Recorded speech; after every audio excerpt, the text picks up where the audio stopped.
Good evening, everyone. You're watching Politically Correct, and of course, I am Maya Hayakawa. Now, we live in unpredictable times today where we are faced with many threats and have experienced many unsettling disasters, some of them being natural and other significant ones being man-made, like crime, terror, collapsing buildings, among others. More recently, we had the Garrisa terror attack that claimed the lives of 148 innocent Kenyans. And now we are on the verge of experiencing the El Nino rains. Just how prepared are we? Sitting in with us today is the handsome Dr. Oscar Githua, Kenya's first ever forensic psychologist and one of the leaders of during the national disaster responses. He's here to share his expertise in the status of our national disaster response management. Welcome to the show. I know you blushed a little bit when I said be handsome. Yes, I did. I know, but I'm sure you're used to that by now, right? Well, not really.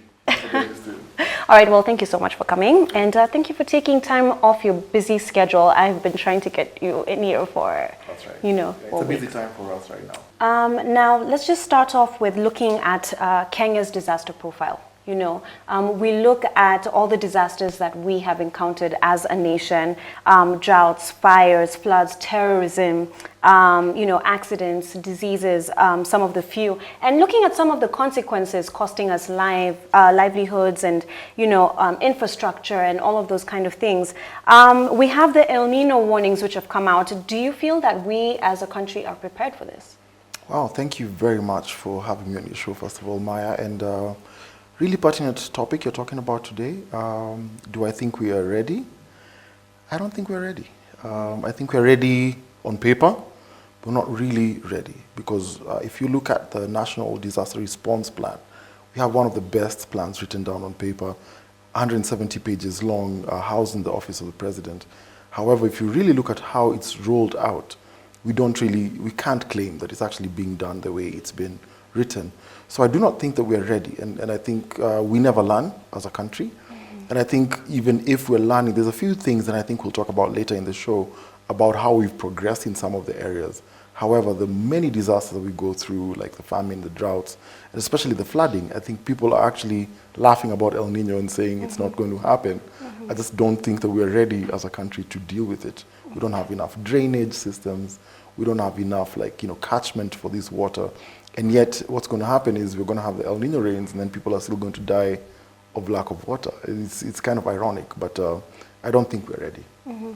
And do you see, it's exactly what you said, we as a country, we don't really learn from anything. Do you see history repeating itself in that sense? Certainly. I mean, if you talk to me about Budalangi, for example, or places like Kikope on your way to Nakuru, and the Kano Plains, if you ask me about places in the country which have habitually and repeatedly been flooded, I can predict without a shadow of a doubt it's going to flood again. Mm-hmm. Now, the problem is that we do not seem to understand that this is natural, the natural phenomena, and human beings have no power over nature, and all we can do is probably adapt to it. So I think, moving people from the lowlands and moving them a bit to higher ground and stuff like that, I don't think we have really good policies that can actually help people, or even relocation plans, because some of these people who are there might be squatters. Where do we take them?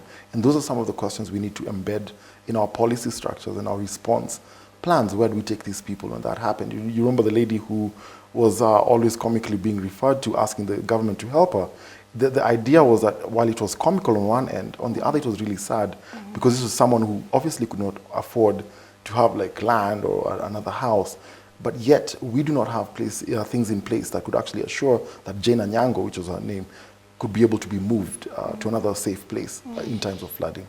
Do you think in some way this is just really cultural? Because I don't think it's just, in the scenario and example that you gave. I think that we do that in a lot of very serious issues as a country. When we talk about rape, for instance, we talk about domestic violence. A lot of these things that we bring out in social media, we sort of find it funny, and it's actually not funny.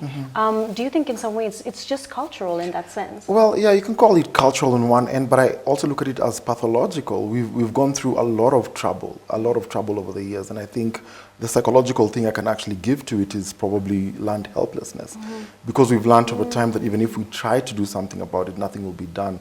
So people resort to humor as opposed to really beating the drum about it and actually complaining and saying things like that. And so I don't even look at it as funny anymore. I look at it as deeply pathological as a country, that we have deep-seated trauma, we have deep-seated issues, and we're not addressing them. And so our best way to deal with it is by laughing it off, even if it's not the way to deal with it.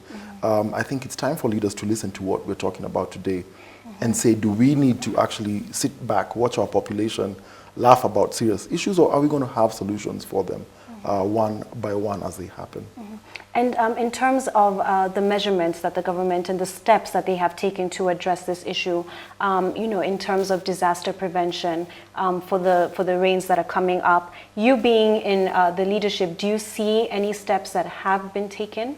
Absolutely, of course. As I said, on paper and in some sense, the way they're responding, there's been an improvement. First of all, Kenya has what is called NDOC, the NDOC, which is the National Disaster Operations Center, which is now currently headed by the director, Colonel Kigodho. And this office is supposed to coordinate all disaster response efforts in the country by pulling in many people from government, private citizens, and also other organizations around the country to respond to the specific disasters. Now, the problem with it is that their reach is not as much as it could be or it should be. Because if they have to enlist the police force, for example, or KDF, for example, these things have to be done within command structure. And I think that we need to go through a lot more of these natural disasters, especially, to learn how to do it. Because, see, sadly, the drills that they have to do, they've not been really doing many drills, at least to my knowledge. And I think that, just because they've done this, it's a good step forward. However, we need to actually beef up the support for the NDOC and even actually popularize their work, because a lot of Kenyans, I can bet with you, do not know that we have something called NDOC. Or even a National Disaster Response Plan, for that matter. Yes. And what does the National Disaster Response Plan entail? What is the policy? What is its scope and its premise as well in that regard? Oh, perfect. I mean, I want your viewers to go online and download it. It's freely available from the Office of the President. It's a 170-page document that talks about what is a probability of a disaster in every area. So they've done disaster mapping across the whole country. So they tell you which place is more susceptible to have famines, to have droughts, to have any kind of impending disaster, which we know that is natural. However, we also have terror threats that we're talking about, and we'll talk about that maybe in another segment. But for right now, what I can say is that is how it looks like. It talks about who's going to respond, when they're going to respond, and what resources they need to respond effectively.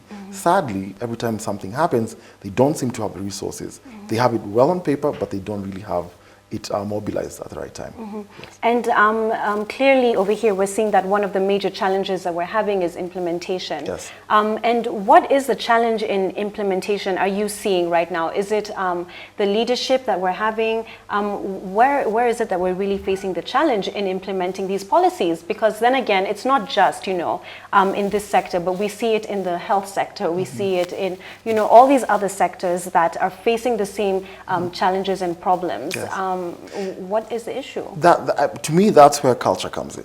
Really? We are not a culture of repetition. We're not a culture of doing. We're not a culture of doing. People talk big, but they don't act, number one. Number two, we're not even really prepared ourselves. You see, I'll challenge Kenyans. Let's not even go to government or anybody in leadership. Let's talk about personal people. How many people know how to use the fire extinguisher in their car? Very true. And how many people actually go to Google and just simply type in the do's and don'ts of, flood? You're right. And even how many schools are prepared? How many schools? To deal with even just a simple thing like a fire in a lab. How many times have we been, in a building where you hear the fire alarms go off, but there's not actually, an emergency happening? Actually what they do is that, and you're right, Maya, we test the physical infrastructure systems. We do not do the human capital side of that test. The best prepared person in the middle of a fire is the one who's done fire drills. Nobody else. Actually, that's what research has shown. That's what we know from fires around the world. People who do drills are better prepared. So it means that if we're not doing drills, whether or not the government has the best policies, whether or not they deploy the resources, we'll die more. The idea is that you're supposed to help yourself even before the government comes there to help you. Mitigate the effects of whatever disaster it is. And that's a gap we have, a cultural one, where probably we don't think that it can happen and we don't take it seriously. Or even if we take it seriously, we don't want to we're lazy to implement it. And the sad thing about that, Maya, is that, you see, unless it happens to us, we don't take it seriously. That's a problem. Unless we actually go through a fire, we don't see the importance of doing fire drills. And that is not the way to be. We need to be proactive. We need to actually, as a country, and that's why now I can probably lean on the government and lean on leadership a bit and say, that's where the fault is. They need to be the ones who start this thinking. They're the ones who are leading they need to lead from the front and say, we're going to be having fire drills for all government offices. We're going to have fire drills for all government departments and all that. I don't think they're done. But then also at the same time, as much as you say, to gain that experience, we need that exposure to such scenarios. But then we're seeing some of these repeated, events happening over and over again. Then can you really say then why are we not learning from our past mistakes? Because Maya, you can't learn from responding badly. So in the unless you're learning what not to do. We need to learn what to do. And how you learn what to do is by simulating the situation. You say that, okay, assume a fire has happened. Let's ring the bells right now. Right now at TVC, something happens. You walk out. Where are we going to assemble? Who's going to be in charge? Who's doing the head count? All those things, we don't know that. So if in event of a fire happening somewhere, or an attack going on somewhere, everybody will be confused and they'll start calling onto their God and calling cell phone numbers without really systematically or systemically responding how they're supposed to respond individually. Now, that's a gap I think the government can actually start to fill by saying, how do we then train the populace to actually start, responding well, or at least learning what to do? Even public service campaigns. I mean, public service announcements. How do you tell people what to do? There was that big thing after the Garrisa attack on WhatsApp about, run, hide, fight. There was also the Ebola thing as well. Yes.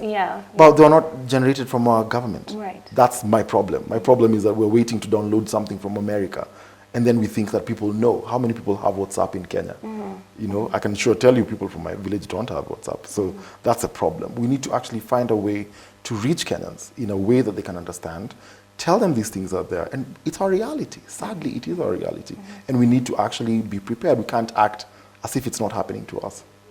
And I know for you, you have been very active in disaster response. Yes. And from your experience and from what you have done so far, I know that you were part of the response team that was on site during the Garrisa attack, also on site during the Westgate attack as well. Yes. For you being a professional and an expert in this area, what really annoys you, or what really irritates you that you've seen in, in the way that we respond to our disaster situations? First of all, I have to say that, of course, these are sad events that happened, and we would never wish them on our country any time. As a matter of fact, I hope and pray every day that doesn't happen again. However, when it happens, we go on the ground and we know what to do. I'll talk about the positives first, and then I'll talk about what the gaps that I see. The positive thing is that people pull together. If there's something that I know about Kenyans, is that even if they don't know how to react or how to respond in the disaster, they will come out in numbers and help. So we saw ladies cooking for people. We saw the Visa Oshawa community housing everybody, housing the troops, housing the police, housing us, the psychologists and the counselors as we were working, housing the government and housing everyone else. And all this while they had not yet buried their dead. So they forgot their pain and helped everybody else. That's really, for me, that was really a big thing. Now, the gaps that I saw was the way the leaders come and kind of show solidarity from the podium. They go and speak and say, oh, it's a sad thing that has happened, blah, blah. Then they walk away. They don't come and ask us, how can we tangibly help you to actually solidify and unify this response? That is my problem, and that's my plea. And saying, look, you have experts on the ground. You cannot walk away as a government from people who pay taxes and have been attacked because of your political stand or because of something else that has happened. You need to actually stand behind your professionals and really help them out. So that's a gap that I saw. I saw it was really good solidarity to have some of the leaders, the opposition leaders, government leaders come on the ground, come and urge us on. However, I think that they need to do much more than that and be more tangible in their response by saying, what do you need to be by manner of being equipped? Are there any legal frameworks you need to do your work better? Is there anything that you need? Not just to come, show, do a photo op and disappear. As a matter of fact, sometimes they even interfere with the work. So do you think in some way it's been politicized and, just for some political gains in some sense, when you see our leaders talk about it? For some leaders, it was really sad to see that although the government was really, really helpful and really stood on one side, sad with the people, responding and really mobilizing a lot of resources. But then some people, of course, have become opportunists and start saying the government is not doing anything and all that. I don't stand for that. I don't think it's right. I think where I sit from, I think we are building, what I normally say is that we're building this matatu as we drive it. The idea that the system is not really ready, but we're trying to do something in conjunction with the government. We have to adapt to, you know, all the things that we are facing today. Absolutely. Yeah. And the only way we do that is not by being activists and not doing anything, is by actually going hands-on and helping Kenyans, not sleeping, you know, helping people, you know, taking care of ourselves, taking care of Kenyans, and, you know, taking care of them on many levels. And then just helping them to really, you know, really do their work. The people who come and start actually fighting the government at that point, it's really in bad taste. Because that's a time to show unity, not really division, or trying to poke cracks into people and holes into what they're doing. So I think it's not really wise for anybody to be talking negatively at that time. However, there are some valid points that are normally raised which are negative. The time to raise them is not in the middle of a disaster. It's like now, when there's a quiet lull. What you're doing right now actually is more relevant. When we don't have the disaster is when to talk about the disaster, not when it's happened, because you're not ever going to get me. If in the middle of a disaster, I'm working. I'm not going to be giving interviews. I'll be working. And that's the difference. So this is the time to talk about it. This is the time to put the frameworks in place and testing them, you know, with mini scenarios and simulating them. And then hopefully if something happens, God forbid, we will be able to respond. All right, well, thank you for that. We need to take a quick break, but when we come back, more with Dr. Oscar Githua. Today, we're having a conversation on disaster management response. How prepared are we as a country, as a nation, to address disasters? And some more when we come back after the break. Don't go away.